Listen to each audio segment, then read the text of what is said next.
السلام عليكم ورحمة الله وبركاته.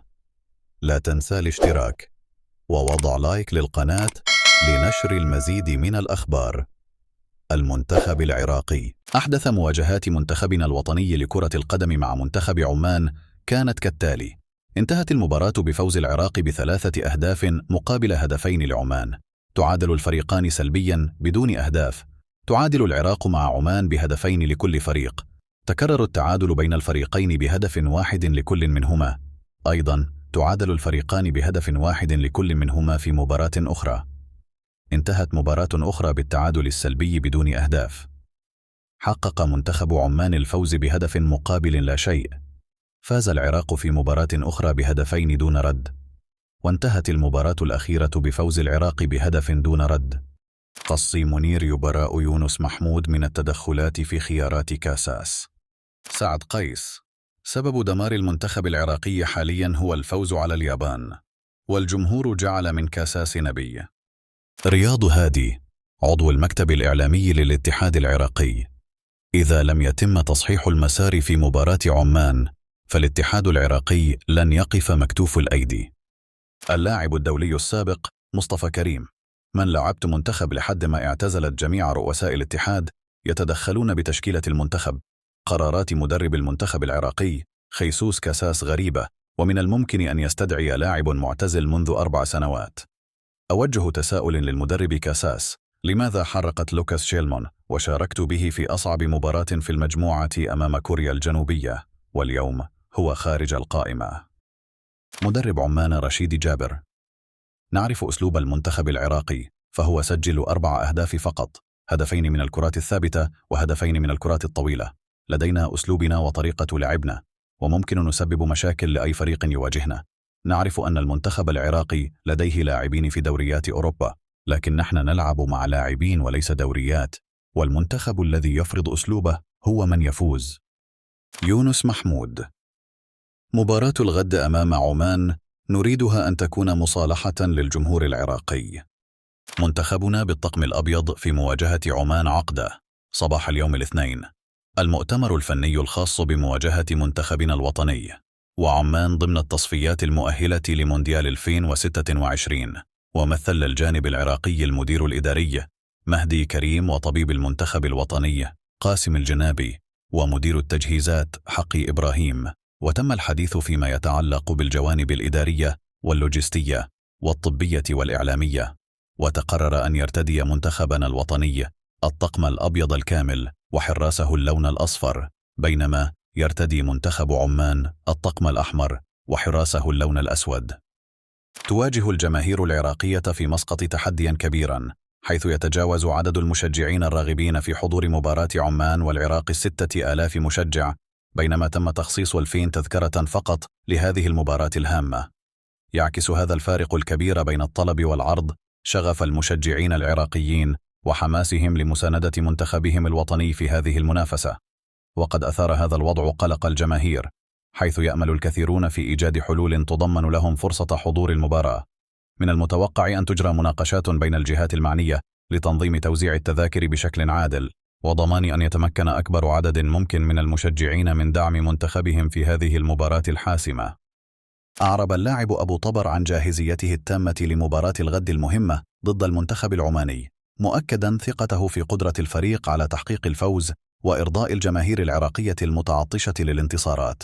وأشار إلى أن المنتخب العماني يعد من الفرق العنيدة، مما يتطلب من اللاعبين تقديم أداء متميز واستغلال كل الفرص المتاحة.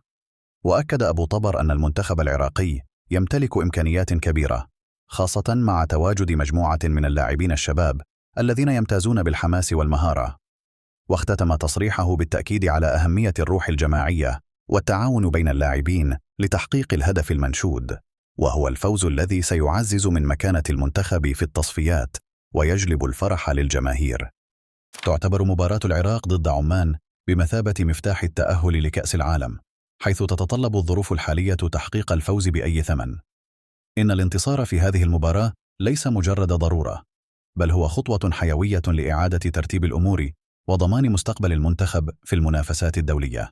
وفي سياق ذلك يجب التركيز على تصحيح الأخطاء السابقة ووضع التشكيلة المناسبة التي تضمن تحقيق النجاح.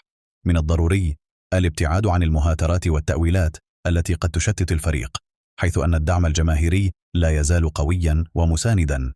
إن تكاتف اللاعبين والجهاز الفني مع الجماهير سيكون له الأثر الإيجابي في تحقيق الهدف المنشود، وهو الفوز الذي يعيد الأمل للمنتخب العراقي في رحلته نحو المونديال.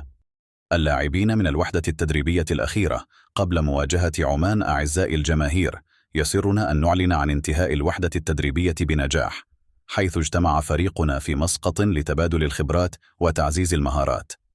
في أجواء مليئة بالحماسة والتعاون، تم استعراض استراتيجيات جديدة وتكتيكات متقدمة تهدف إلى تعزيز أدائنا في المنافسات القادمة. ويود فريقنا المعروف بتميزه وإصراره أن يوجه تحياته الحارة للجميع، ويؤكد جاهزيته الكاملة لتقديم أداء رائع في المباراة القادمة. نحن نؤمن أن العمل الجماعي والتفاني هما مفتاح النجاح، ونسعى جاهدين لتحقيق 3 نقاط هامة تعزز من موقفنا في البطولة. ابقوا على اطلاع معنا، فالأفضل قادم. في إطار التحليلات الرياضية للقاء المرتقب بين العراق وعمان، أشار برنامج المجلس إلى تفوق منتخب العراق بفضل تواجد لاعبين ذوي جودة عالية يلعبون في دوريات عالمية مرموقة. يتمتع الفريق العراقي بتنوع تكتيكي وموهبة فريدة، مما يجعله مرشحا قويا للفوز في هذه المباراة. يعتقد الخبراء أن إذا ما بدأ المدرب بتشكيلة أساسية تضم أبرز اللاعبين منذ الدقيقة الأولى، فإن الفريق قادر على حسم المباراة خلال أول 30 دقيقة. إن القدرة على الضغط المبكر واستغلال الفرص ستكون حاسمة في تحديد نتيجة المباراة. يتطلع الجمهور إلى أداء مميز من الفريق، مع الأمل بتحقيق انتصار يرفع من معنويات اللاعبين ويعزز من موقفهم في التصفيات. أصبح أيمن حسين نجم كرة القدم العربي مرشحا لجائزة أفضل رياضي عربي في الحفل السنوي الأضخم لتوزيع الجوائز جوي أواردز. يعتبر هذا الترشيح تكريما لإنجازاته البارزة في عالم الرياضة، حيث أثبت نفسه كأحد أفضل اللاعبين في المنطقة. يمتاز أيمن حسين بمهاراته الفائقة وأدائه المتميز، مما جعله يحظى بشعبية كبيرة بين الجماهير. للتصويت ودعم أيمن حسين في هذه المنافسة يمكنك تحميل التطبيق عبر الرابط في الوصف. يعد التصويت فرصة رائعة لعشاق الرياضة للمشاركة في الاحتفاء بمواهبهم المفضلة ودعمهم في تحقيق المزيد من النجاح. لا تفوت الفرصة لتكون جزءا من هذا الحدث الكبير. أسامة رشيد، الذي كان محط سخرية وانتقاص من العديد من المحلحلين والإعلاميين الدمج، أثبت أنه القطعة المفقودة بالمنتخب.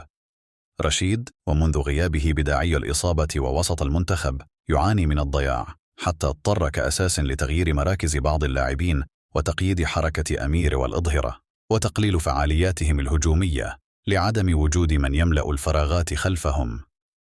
أسامة كفاءة وورقة مهمة لم نعرف قيمتها حتى فقدناها.